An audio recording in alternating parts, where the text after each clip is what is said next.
Hey everyone, welcome to AMC Movie Talk for movie fans. I'm your host, Ashley Mova, and this is the daily show where we give you all of the latest news from the world of movies, plus a little bit of insight into what it all means. Joining us as always is AMC Movie News Editor-in-Chief, John Campea. Greetings and salutations, everybody. Welcome to the best damn movie-related show on the internet, coming to you live from the Stream.tv studios here in Hollywood, California. We are so glad you decided to make us part of your day. Also here, AMC Movie News Production Manager, Dennis Zen. Hey guys, I finally got to see Captain America 2 on Monday. Oh, that's right, you got to go see it. You're in the club now. Yes, and I'm gonna see it again tomorrow, and then we're doing our review this weekend. We are doing, we should. I've been getting a lot of emails from people asking, are you guys gonna do it at AMC Spoilers for you for Captain America? Yes, Dennis, me, Schnepp, Amy Rose, maybe Ashley, are gonna be doing an AMC Spoilers review for Captain America on Saturday, so look for that to go online Saturday. Also here, formerly of the Electric Playground, Miri Jetikin. Hello. Welcome here, Mary. We're so glad you're in today. Thank you. I'm glad to be here. All right, what's up? The first trailer for the new Scarlett Johansson film Lucy hit the web yesterday. Lucy is described as an action thriller that tracks a woman accidentally caught in a dark deal who turns the tables on her captors and transforms into a merciless warrior, evolved beyond human logic. The film also stars Academy Award winner Morgan Freeman and is directed by Luc Besson, who has also directed such films as The Fifth Element, Leon the Professional, and La Femme Nikita. Lucy hits AMC theaters on August 8th. John, what did you think of this first trailer for Lucy? Fantastic. I mean, I heard some people mumbling about it because I didn't see it till after it was online already for about 5 or 6 hours. And I saw some people on Twitter talking about it. It's like, oh my goodness, have you seen this Lucy trailer? It didn't sound all that great to me. And then I watched it and I'm like, wow, this is great. What it feels like to me is a Bradley Cooper's Limitless on steroids, like going further into sci-fi realm. And I loved Limitless. I thought that was a lot of fun. But when you're watching the thing like that, it's just like, they seem to capture, it feels like a true sci-fi film, you know? There's a wonder element to it. There's a fantastical element to it. And then you get a performer like Scarlett Johansson in there who can be such an on-screen badass at the same time and yet be really sexy and feminine at the same time. It's a perfect combination. I like the fact that Besson is directing this. And let's not forget, he wrote it too. And he's written a lot of great films that he hasn't necessarily, I can't remember which of the Transporter films he directed, if any, but he wrote Taken, he wrote District B13. There's a bunch of these films, so I really like him as a filmmaker, even though once in a while he kind of stumbles a bit. That's okay. Yeah, but I like what he reaches for, you know, at the same time. I loved this trailer. Big ups for me, so I loved it. Anyway, Mary, you saw it. What did you think about it? I loved it too. The thing that I kept thinking about, I don't know why I kept thinking about this, was Looper, because I feel like it did have a Looper feel to it, didn't it? Yeah, it kind of created a sci-fi world that wasn't overwrought. It didn't feel like this was leading with sci-fi. It was leading with a character, and you get a sense of who she is, and I really like that, and I think there could not be a better person for this role than Scarlett Johansson. She clearly knows her way around action. She knows her way around, like you said, vulnerability and playing a lot of shade and color in her characters, and I really liked the fact that they just hint at the sci-fi, like the pupil changing all colors, and I mean, it's just beautifully done, and I love when sci-fi is measured, and it's measured against the human story, and I think, you know, Luc Besson does really well with female-driven action films. Obviously, he has a long track record, Leon and The Femme Nikita and all these films that we love. And I really am excited to see Scarlett Johansson and him and what they bring together. Also, Terry Arbogast is the DP. He worked on also Leon the Professional and The Femme Nikita, and he's a longtime collaborator with Luc Besson. So I feel like they're gelled, they have a relationship. So visually, it looks like they already know very clearly what the visual is going to be, what the aesthetic is going to be. And it's exciting. I just felt excited when I saw it. I had goose pimples. I was like, this is going to be good, I hope. Dennis? I loved it as well. I thought it was visually stunning, and it kind of reminds me of Fifth Element, even The Bourne Identity, and The Matrix, you know, with the scenes of, you know, being able to manipulate what was going on around him. And Luc Besson, yeah, he's attached his name through writing and producing to a bunch of stuff that are hit and miss, but I was glad to see that he was actually directing this one. Yeah, me too. I also like that at least part of it is set and shot in Taiwan. That's where my parents are from, so hopefully we can see some atmosphere and sights over there. And so, yeah, I'm really excited for it. You know, you mentioned, you know, sometimes we'll attach his name to things. I mean, Yes. look, even Spielberg does it.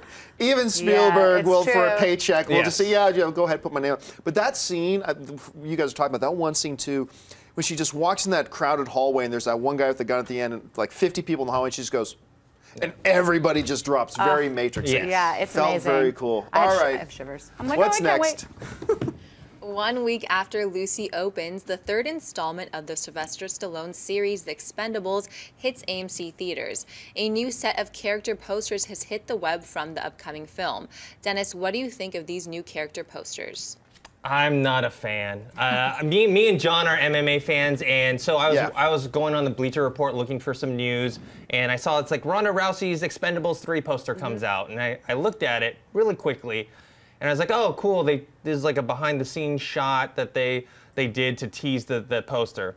Well, let's look at a couple of these. So, what's the first one we got? We got Antonio Banderas there. Antonio Banderas actually looking his age. He's actually, I mean, he is, right? He's for the first time I think I've ever seen him actually start to look his age, which is not a bad thing, but it's true. What do we got? What's the next one there? Randy Couture. I think it's safe to say Dennis and I are kind of a hero of ours. I've gotten together. I used to train at Randy Couture's gym when he had one in Hollywood. He's just an all-time hero of mine, one of the toughest human beings on the planet. What's next? Terry Crews is one of the best people in the world. Everything you see about Terry Crews in an interview, that's how he is in real life. He's one of the most fun guys to be around. Okay, what's next? I couldn't believe it when they said they got Harrison Ford for this. I couldn't like an believe astronaut. it. Yeah, Yeah. he looks like he's going to be a pilot or something. Yeah. Okay, what's next? No. I've said this before. I know with all the crap that comes along with Mel Gibson, I'm excited to see him play a villain. Yep. I'm excited to see him play a villain. So Kelsey Grammer looks like a perfect Kelsey Grammer. He looks like he's going to go fishing. That's exactly what I was going to say. He looks like, but I'm excited that he's in it. He's also in the new Transformers movie coming up. Okay, so what's next? Good to see Jet Li back. I hope it's more for than just the first 10 minutes like it was for the last film. Yeah. All right, what's next? You know what? It's true story. Out of all the junket interviews, video interviews I did for Expendables 2, that included, you know, Jason Statham and all these other guys, the most viewed video was the Dolph Lundgren one. People love Dolph Lundgren. What's not to love? I know. Okay, and he's got a real PhD, doesn't he? He's That's actually what I hear. in like microbiology or something like that. He's got an Yeah. actual PhD. It's crazy. All right, what's next? Kellan Lutz. I said this before. I will say it again. Hercules notwithstanding. I said after the Twilight stuff, I said the only person out of the Twilight gang that's going to have a career 7 years from now, I believe, is still going to be Kellan Lutz. And I still believe that. I'm holding on to that. All right, what's next? Victor Ortiz, for those, I'm an MMA guy. I don't care about boxers. But anyway, surrounded. he's a boxer. All right, and what's next? I don't know Glenn Powell. Me either. Yeah, I guess that was the name that popped up to me. He looks like a young Commissioner Gordon to me in a way. He looks a little bit like, okay, so what's next? Ronda Rousey, MMA, toughest woman on the planet.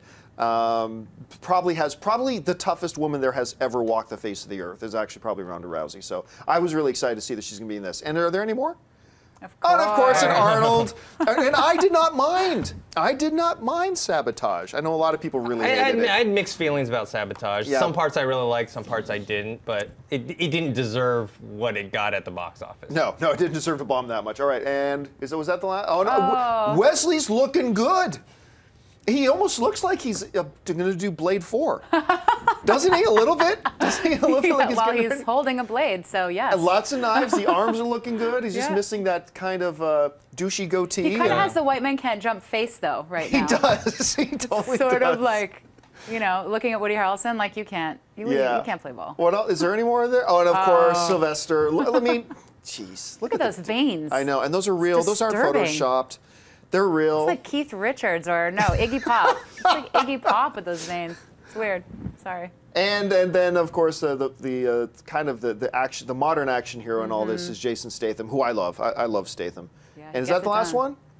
I think that's the last one. All right. So anyway, Dennis, you were saying your overall impression of these Yeah, posters. so I'm not a fan. I saw that. I thought it was a behind-the-scenes photo, and then this morning when you sent me the link, I looked at them. I'm like, no, those are actually the photos. I don't care for the wink, wink, look, guys, it's a photo shoot, and we're doing a movie, so we're gonna put some lights there, and you can see some C-stands. It's like, And I don't know. I really liked Expendables 2. I didn't care for the first one. I thought the first one should have been what the second one was. So I'm still looking forward to Expendables 3, but I don't like these posters. Mary? Yeah, I have to say I agree because they're just like, it feels like Herb Ritts just showed up and shot them, and there's, it's sort of incongruous with what these movies are really about, and I do like the portraiture aspect of it. I think it's interesting, but at the end of the day, these posters are not going to sell it for me. What I would like to see, and this is maybe a little bit of a far cry, would be like a Drew Struzan does the Expendables, you know, like crazy art house, painted. Like, it would just be such a shock that it would turn everyone's heads. This is very predictable. It's sort of like I was sort of expecting something like this. It's sort of the baseline of what they would put forth as an image around this film, or images around this film. So I feel like, meh, could have been more interesting. I love these posters. I love them, and the reason I love them is actually one of the reasons you brought up, Dennis, is the posters have a wink, wink, nudge, nudge feel to them, and so does the Expendables as a whole. Yes, I mean, it does. really, and you're right. Expendables 2 move more in that direction.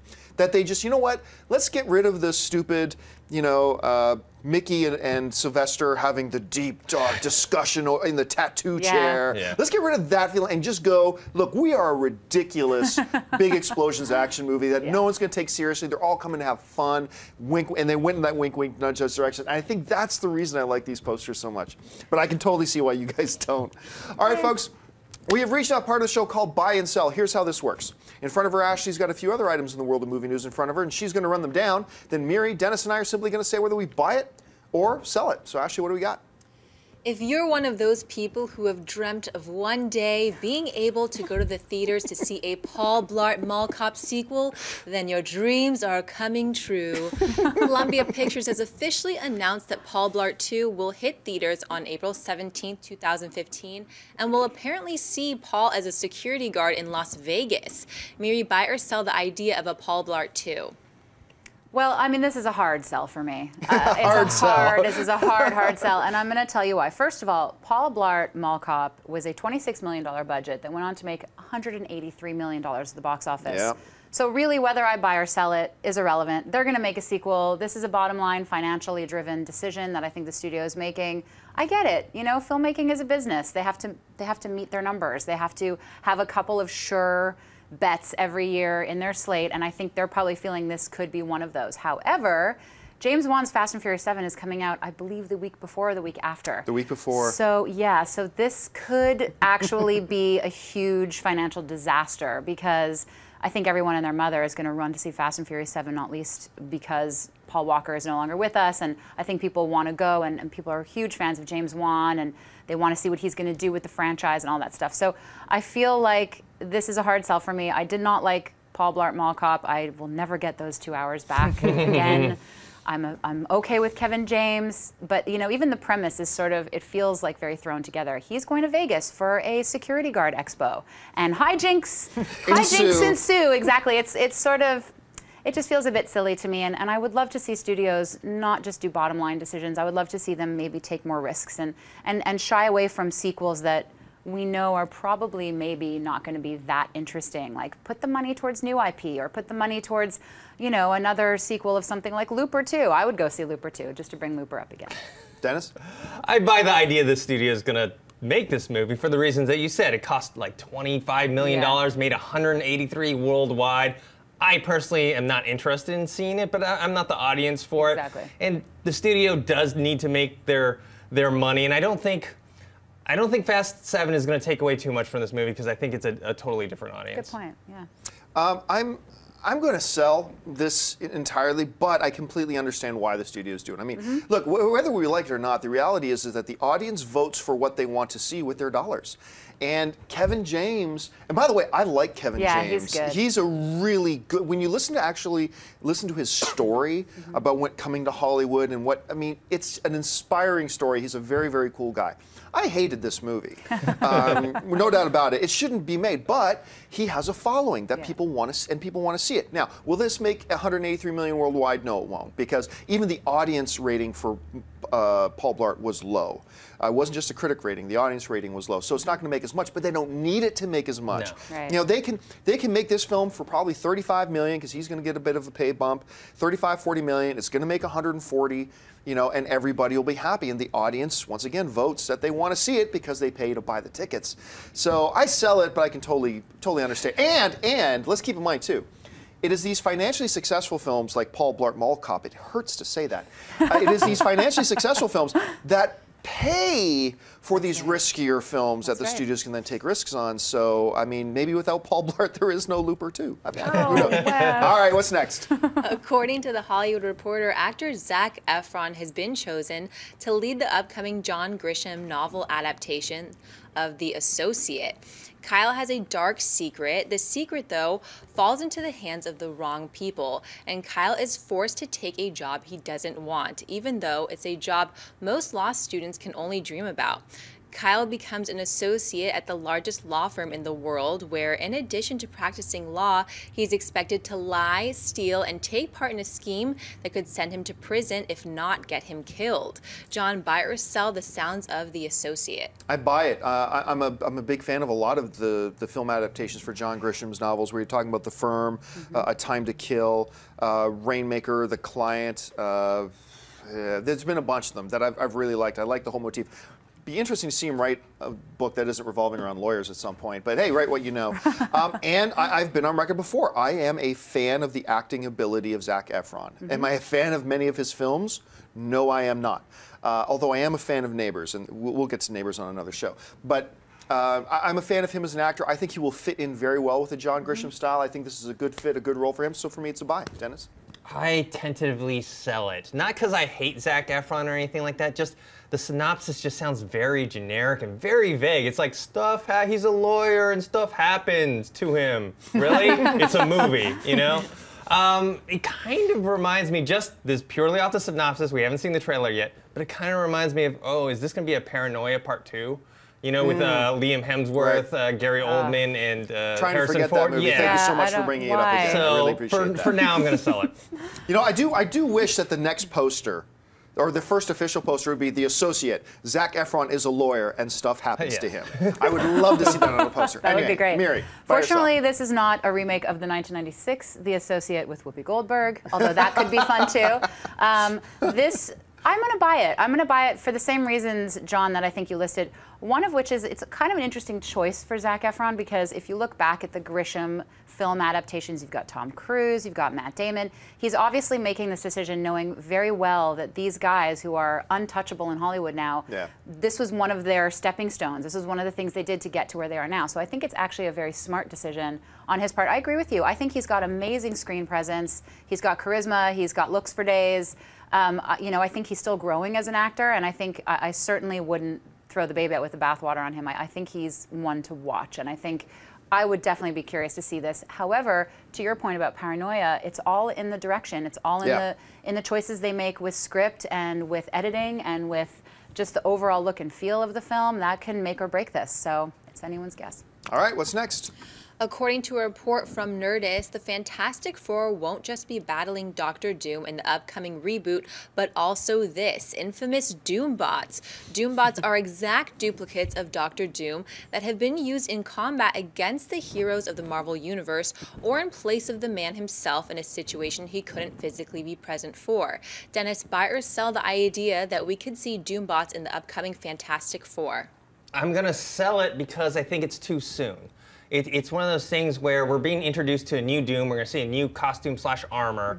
And we don't want to take away from the uniqueness of that by having a bunch of duplicates around. I mean, if you look at Iron Man and that franchise, you had War Machine, he came in the second movie, and you had kind of his version of the Doombots in the third movie. He had a bunch of those. You wouldn't want to see that in the first Iron Man. You want to see how he built that armor and like how uniquely Tony Stark has this armor. So I say, you can bring the Doombots in, but at a later date.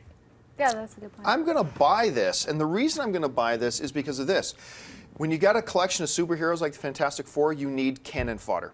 You need a whole bunch of villainous, faceless, non-human enemies that the heroes can rip through to show off their power. In the Avengers, we have the Couture. In Star Wars, we have the Stormtroopers. When you go down through a list of these things, you have to have a bunch of cannon fodder that the heroes can show off their power, that they can rip through them. And in a thing like a Fantastic Four, Doombots to me seems like that can be your cannon fodder. Right. You can, Doom can send in 100 of them. You can have Sue Storm taking out a whole bunch with her power. Johnny taking out a bunch with his. The Thing taking out a bunch with his. Mr. Fantastic doing it all. You got to have bad guys for them to rip through and destroy without them being human and spilling human blood, because then you get into R-rated stuff. And I think this would be a nice plot device. But I agree with what you're saying, Dennis, is that it will kind of zap a little bit of the uniqueness of the Doom armor, but it seems like a nice plot solution to the need for cannon fodder. Anyway, what do you think? Yeah, I hear you both, and I'm with you both. I'm validating both of your opinions. I just really like the little tiny one. the baby Doom. Yeah, I think that sells it for me. I mean, I'll buy it. In other words, I like the little tiny one. I think it's, let's hope that they utilize this as their, jumping off point. I do agree with you. Dr. Doom Mini-Me, yes. Yeah, Mini-Me Dr. Doom, why not? I'm going to buy this. I feel like to your point, I do think that it's something that they can, kill through, and there isn't too much moral, there aren't too many moral issues with it, let's just put it that way. And I also think this is a really exciting new cast. This is all like up-and-comers, kind of Hollywood. This is like the next generation of interesting actors. You've got Miles Teller and Michael B. Jordan, and I'm just really interested to see how it all comes together. So I'll buy anything that they sell me, pretty much, at this point. All right, folks, well, listen, we've come to that part of the show called Mailbag. Listen, if you've got a topic or a question you'd like us to address on the show, you can email us anytime at amcmovietalk@gmail.com. Now, Ashley, is Twitter up and running yet? Yes, Twitter is up and running. So now what we're going to do is we're going to take Mailbag right now, but then if you're watching us live, and we do this show live every day, Monday through Friday at 11 a.m. Pacific Standard Time, if you're watching live, you can tweet to us some questions at AMC Movie News, and we'll leave a little bit of time at the end of the show to take some of your live Twitter questions that Ashley will pick out, but for now, it's time for Mailbag. So Ashley, what do we got? Dexter writes, "Hey all, I love the show. It's getting better every week. We've seen some great comebacks in Hollywood recently, like Ben Affleck moving into directing, and particularly Matthew McConaughey doing his thing in great projects. I'm wondering who is next. If the criteria are having immense talent seen in some gems, A Time to Kill, and floundering in just a bad jumble of movies like McSee's rom-coms." Yeah, I think there are. Now, keep in mind, I mentioned this the other day. So many people would mock and laugh at me for so many years when I'd say, look past the crappy movies McConaughey's in. This guy is a world-class actor. And people would laugh at me, you don't know what you're talking about. Oh, now everybody's riding his jock. Okay, so that's the thing. And I'm going to tell you right now, the two guys that really come to mind, I've already brought up one of them today. The two guys that come to mind that are in that exact situation to me, number one is Zac Efron. And a lot of people, but how can you say that about the guy and this isn't? I'm sorry. You look at some of his smaller dramatic work, this dude's got chops. Mm-hmm. And he's got the looks, he's got the attitude. He is going to be in Hollywood for a long time, and at some point, everybody's going to be riding his jock too. And they're going to be like, oh my gosh, Zac Efron is amazing. And at some point, it's going to happen. The other one for me is Ryan Reynolds. I am completely sold on Ryan Reynolds as an actor. This guy has done some total bullcrap, terrible stuff, but he's also been in some amazing things. I thought he was incredible in Buried. We've talked about Buried a few times. That you can carry a movie while doing nothing but acting in a box. Mm-hmm. I mean, that was just insane. I thought he was brilliant in Definitely Maybe. I love that film, and I thought he was really solid in it. I've seen a number of his performances that he's just great. So those are two guys. On the female side, mark my words, at some point there's going to be a renaissance of Halle Berry's career.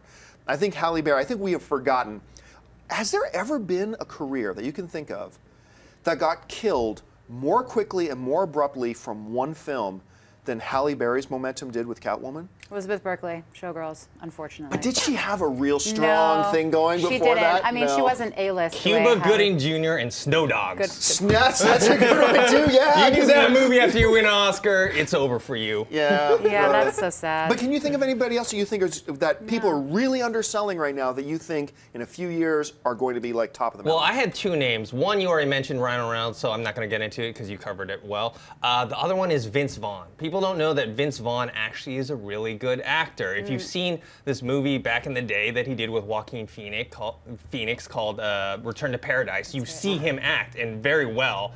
But what happened was Old School happened. Old School is one of my favorite comedies of all time. He was great in it, but it was the best and worst thing to ever happen to him. He got co-opted into comedy at that point. Exactly. Yeah. He became a big star after that movie, and he ended up playing similar roles in similar movies. I mean, a lot of the movies he's done, you know, and he's done a bunch of not so great ones lately, like The Internship and a bunch of other ones. Yeah. And I think he has that acting talent. And I think if given the right role in the right movie, the right direction, I think we could see something like what happened with Matthew McConaughey with him.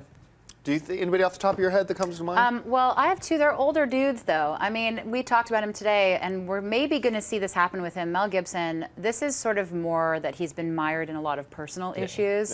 Yeah. Of his own making. Of his own making. Yep. But I love the guy. I mean, I grew up watching Mad Max films, and I just think, you know, the Lethal Weapon franchise was just his thing. And in the 80s, he was it. And he could carry action, he could carry drama, he was Braveheart.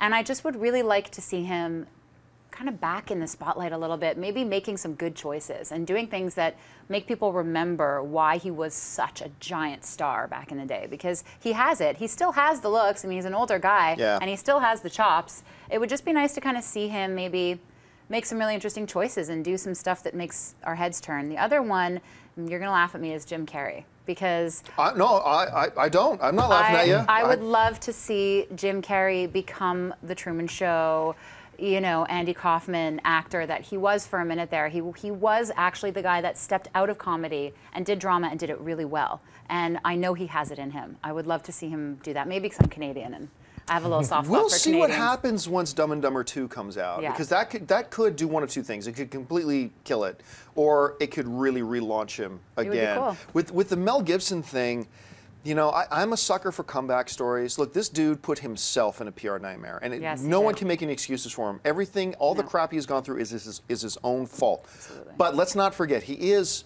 a terrific talent. And I think this type of a movie in Expendables 3, and he was just in the Machete movie too, right? These are the right kinds of movies for him to try to reintroduce himself. A little bit silly, maybe take a few shots at himself, that kind of thing. Let's not forget, he's one of the best directors in the world too. He's just incredible. It's amazing. Well, he did get The Gringo also, which was kind of an interesting choice. It wasn't a bad movie. It was just odd. I mean, it just struck me as odd. Yeah, it but was I thought he was really good in it. I thought he was really good in The Beaver. I thought he was really good in a lot of these small things. And he has directing talent as well, so he can come back and direct a movie that he's in as, you know. Yeah. He can pull a Tom Cruise. Tom Cruise, you know, came back with Tropic Thunder. Yep. Yeah, he did. I mean, that's what it did, right? He was great in Magnolia, too. Yeah. All right, what's next? Nico Caruso writes, "Hello AMC crew, loving the show for almost a year now. My question is, if Heath Ledger wouldn't have passed away, do you think the Nolan Batman movies could still be going on? Most likely he would have been in the third, but would they have made a fourth? Marvel likes to use Loki as much as possible, so could Ledger have been DC's Loki?" No, there wouldn't have been. I mean, I do believe we would have seen Heath Ledger in the third Batman film, and probably, hopefully, have gotten a better Batman film than the third one. I do think he would have been there, but I still think that would have been it. Nolan said from the beginning, like shortly after Batman Begins, he's doing the next one, planning for 3. That's it. He was going to do 3. He was never going to do more, and Warner Brothers wasn't going to hijack it from him and carry it on without him. As we've seen. I mean, because they could have if they wanted to. Nolan doesn't own Batman. If Warner Brothers wanted to make a Batman 4, that it was a continuation of the Nolan films, they could have, but they chose not to because Nolan didn't want them to. And they respected that. So I think even if Ledger had not tragically passed away, would we have seen him in Batman 3? I believe we would have, but I still don't believe it would have gone any further than that. Dennis? Well, Warner Brothers could have done it. Yeah, they not only just respect for Nolan, they want to stay in the Nolan business. So they don't want to piss him off. They piss him off. He's a powerful director. He'll go to a different studio. Yeah, suddenly he's a big guy for Paramount. Yeah, I don't think he'd be continuing. He seemed over it almost in the third movie. I mean, the third movie I did enjoy despite its flaws, but it's nowhere near the quality of The Dark Knight. So I think he was already his mind was already elsewhere. So I think you're right. Watching The Dark Knight Rises felt like Nolan was already over it. And he was getting ready for Inception. All right, anyway, Mary, what do you think? I have to agree. I also think that the reason why he wouldn't have continued and there would have been a Batman 4 and all this is because I think it's almost like technology. The superhero film is growing and changing and evolving so quickly before our very eyes. We're seeing now, people are talking about Marvel's slate till 2028 or 2020 or whatever. It's changed even since The Dark Knight Rises came out. I mean, things are moving so quickly that even if Heath Ledger were alive, I don't think we live in a world where they would be continuing that storyline.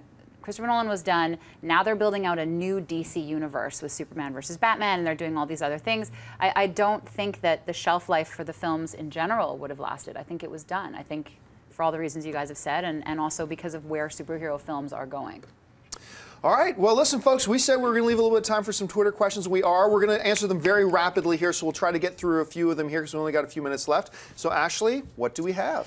DJ writes, do you believe that some directors shouldn't do big budget films? I think that M. Night Shyamalan shouldn't, but that's me.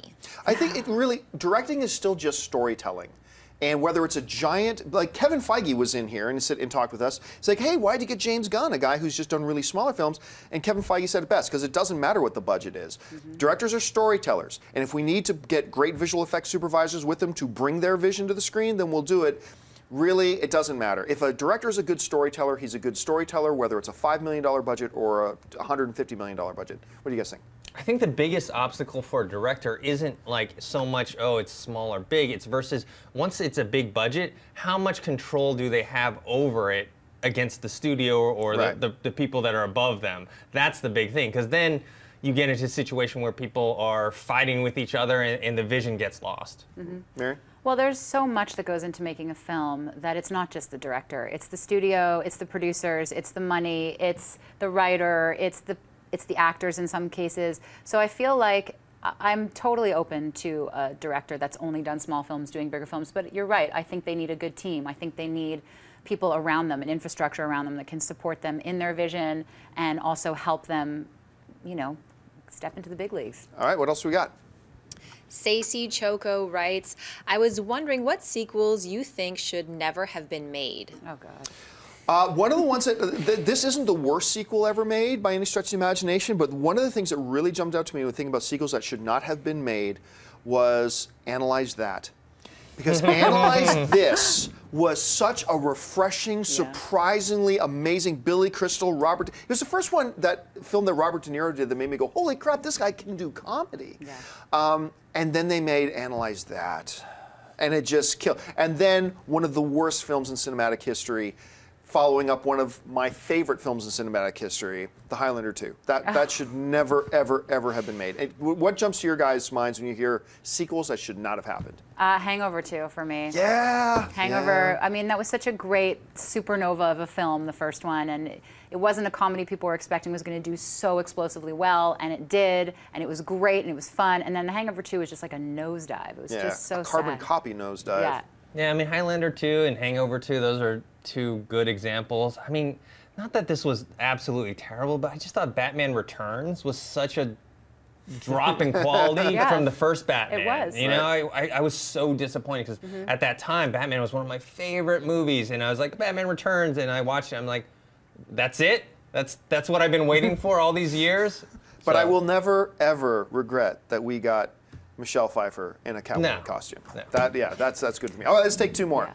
Wyatt writes, I'm looking forward to the Expendables 3, but the anticipation is killing me. Will we ever get another trailer for the movie? Yes. Yes, I think it's safe to say we will get another trailer for the movie. Any other opinion to that? All right, let's move on to the next question. Okay, Raj Pat writes, question, which job would you want the most and why? Director, actor, screenwriter, or producer? Ooh. Producer for me. That just kind of falls more into my wheelhouse. What do you guys think? Director for me. Oh, all the way. Yeah, you're a filmmaker though by nature. It just for the vision, what the movie essentially comes down to is it falls on the director. So Yeah, I'm with you. Director. Especially right. if I could be Wes Anderson. Oh yeah, well. All right, let's just take one more bonus one. Okay. Sam Curtis writes, question, when will ninja movies make a comeback? Thanks, guys. There was such a glorious era of ninja movies. We had Enter the Ninja, Revenge of the Ninja. Sho Kasagi ruled the screen as the ultimate ninja warrior. Then he even had that one that Sho Kasagi did with a very young Jean-Claude Van Damme, when Jean-Claude Van Damme was like a Russian, martial arts secret agent guy. Sho Kasagi was an American one, and blah. Then you had like American Ninja. They had Gymkata. Do you remember Gymkata? No. It was the stupidest premise in the world. The U.S. government went and got this Olympic gymnast and then trained him to merge his gymnastic skills with ninjutsu, and they called it Gymkata. And it was so deliciously awful. I want the ninja film back. I want them back. I could watch ninja films all day long. So I don't see a resurgence anytime soon, but damn, I hope it comes, because I would be just in pig heaven. Oh my goodness. Any other thoughts on ninja I don't think it's going to happen, because when you have a movie like Teenage Mutant Ninja Turtles and Shredder is a white businessman that is supposed to be a ninjutsu master, maybe, I don't know. I just don't see it happening. Yeah.